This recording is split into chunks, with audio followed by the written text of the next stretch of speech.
Hi guys, Kaylee Lorb here, and I'm just going to talk about some of the best survivors to get if you are just dipping your toes in DBD because you're coming over because you love FNAF and you're so excited for Springtrap and maybe Killer isn't for you. Or maybe you just want to play both sides. That's completely fair. So each survivor has 3 unique perks, and what you need to do to get them on all your characters is get them to prestige 3. So the prestige system is just here, it's this blood web here, and you will see that my Meg is prestige 7, for example, so I get all my Megs at level 3 on all my survivors. So Meg's unique perks are adrenaline.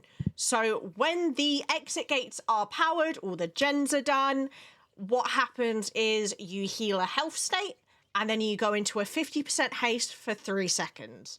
So what makes that really good is you heal a health state, which can be crazy. Say you're in a chase right at the end, that can be such a game changer, and it is really, really worth having for that. Quick and quiet. Now, quick and quiet is probably, in my opinion, the least useful of Meg's perk, but quick and quiet can be good. So any fast interactions you do, like you fast vault, fast get into a locker, anything like that, then you can use that. It doesn't make a noise. The killer doesn't get an alert. It's a good stealth perk. Overall, Meg is a pretty decent character with the perks she has, but that is probably the weakest of the 3 in my opinion. The next perk we have is Sprint Burst. Now, Sprint Burst is probably one of the best perks in the game, probably one of the best exhaustion perks in the game, but it is one of those that to use it well, you sort of have to pay attention to your cooldown on it and when to use it, when not to run, etc. So when you are exhausted, obviously it won't trigger, but when you are not exhausted, if you run at any point, then Sprint Burst will trigger. So you need to be mindful of that, but it is such a strong exhaustion perk that you can get away from the killer so quickly, make some distance, get to the next loop, get to the next pallet, and live. So for me, I think Meg is probably one of the best survivors to actually get when you first get into the game, get her perks leveled up. Maybe you like a different, maybe you like Sable, maybe you get Sable, but like you want some good perks, use Megs. Next survivor we have that I think the perks are really strong on and are very good for new players is Nia. So Nia has her 3 unique perks, and her 3 unique perks are, the first one is Balanced Landing. It's an exhaustion perk, so it gives you a speed boost and helps you get away from the killer. Exhaustion perks are really important in DBD in my opinion, and I think they're very strong. Balanced Landing is the exhaustion perk I run and have been running since I started playing DBD about 5 years ago. I love it. I think it's a really good perk. Basically, in DBD, some of the maps have mounds or they have high up locations. You fall from a height and you have a stagger duration from falling, and it's by 75%, and then it reduces the volumes of your grunts by 100% when you land, and then you go into a 50% boost for 3 seconds to get away from the killer. So you're in the chase in a building, you drop down, you zoom away. I really like it. I think it's a really strong exhaustion perk. I definitely think Nia is pretty stacked when it comes to beginner perks. It's something to consider. Then we have Urban Evasion. So, Urban Evasion is probably the weakest one in my opinion out of Nia's perks, but it is still very good. So, an element of Dead by Daylight is you can be stealthy and hide from the killer at portions, and Urban Evasion is perfect for that. So, when you are crouched, you move 100% quicker, and it's very good for getting around, because obviously if you walk around normally, there's more of you to be seen by the killer. Whereas if you're crouching around, the killer's not going to see as much of your character model, so you're less likely to get seen when you're Urban Evasioning around. Urban Evasion is a good perk, and I think it is worth running if you are new. Then we have Streetwise, which is a very good perk in Dead by Daylight. So with Streetwise, you reduce the consumption or use rate of your item by 25%, so it means your item goes further, and anyone within your 8-meter range also have that too. But once they are out of the range, they have like a lingering effect of this perk for 15 seconds as well. So not only does this perk help your item extend longer, it helps your teammates' items extend longer.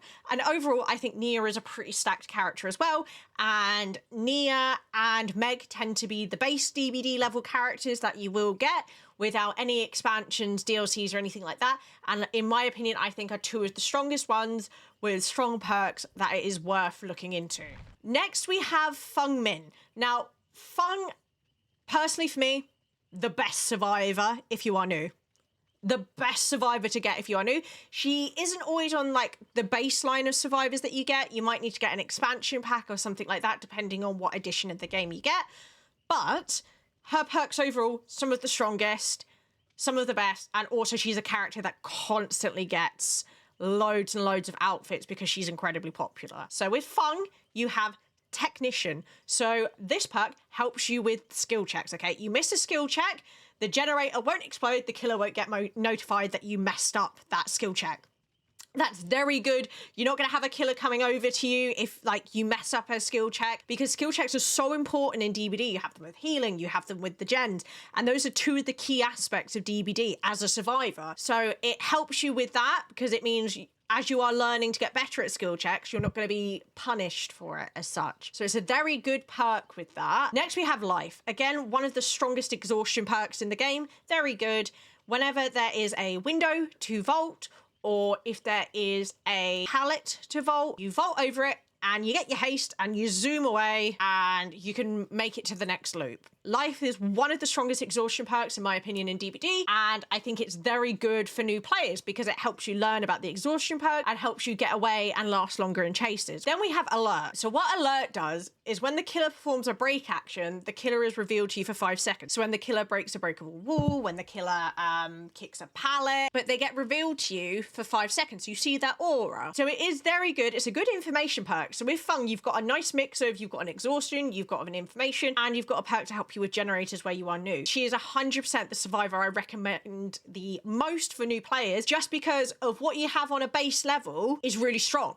So I really recommend her. And if you take anything away from this and you're new, she is the character I recommend the most. The last character that I would personally recommend just for the perks for new players. Now, it's only for one perk. Only one of her perks who I think is incredibly strong for new players. And that is Kate Denson here, our little yeehaw girl. So basically her best perk is called Windows of Opportunity. This is in my build. I run this constantly. I like to stream, so I like to yap and not necessarily always pay attention, but it helps me last longer in chases, because what Windows does is within a 32-meter range of you is it highlights any breakable doors, so you'll know if you're running into a dead end. It highlights any vaults, so you know where you can run to, and it will highlight any pallets, so you know if there are dead zones, you know where you can run to if the killer's chasing you, where is going to be safe, where is going to help you last longer, if you're going to be able to get away, etc. That perk, I think, is really, really strong for new players because it teaches you how to loop. It shows you where you can run, where is safe, where is not safe, where there might be a wall, so if you run into a dead end, it's not going to be as serious, and I think that's very, very important. Now, her other perks aren't too bad, but I don't think they're necessarily as strong. If you can find her perk in the Shrine of Secrets, I would recommend finding her perk in the Shrine of Secrets, getting it through there. But otherwise, Kate's a really cute character. Again, if you like her, you could just level up the perks you want and put them on her. But the other perk she has, so she has Boil Over. So when the killer is holding you and carrying you to the hook, your struggling effects are increased by 80%, and you gain 30% of the current wiggling process when a killer drops from great heights. So it also stops the killers from being able to see any hooks within a certain radius of you, so it can sometimes buy you time to get off the killer. But from my experience, I will say you run Boil Over, you will likely just get slugged out and the killer will just slug you out. So it depends how you want to play, but personally, from my opinion, I don't particularly care for the perk. Then we have Dance With Me, which Dance With Me is one of those perks that, like, if it's paired with other things, it can be really good, but on its own, I don't think much of it. When performing a rush vault or leaving a locker in a sprint, you leave no scratch marks for 5 seconds. So the scratch marks is a way that killers are easily able to find you. It gets rid of those for 5 seconds. It's not terrible. If you wanted to add it into your build with some stuff, it could be good. But personally for me, I don't think it's the strongest perk either. But obviously it's each to their own. If any of these interest you, then I really recommend getting these characters. Obviously they're all very cute. They've got good cosmetics. Any of them end up being your main. Like Nia was my first main. I love her. I'm now a little Ace main. I love my Ace Biscotti. He has my heart. Just some things to consider as a baby survivor entering the fog. I hope this was helpful to you, and if you like any of what I've said, how I've explained it, obviously come check out my other socials, and I hope you have a great time in the fog, my loves.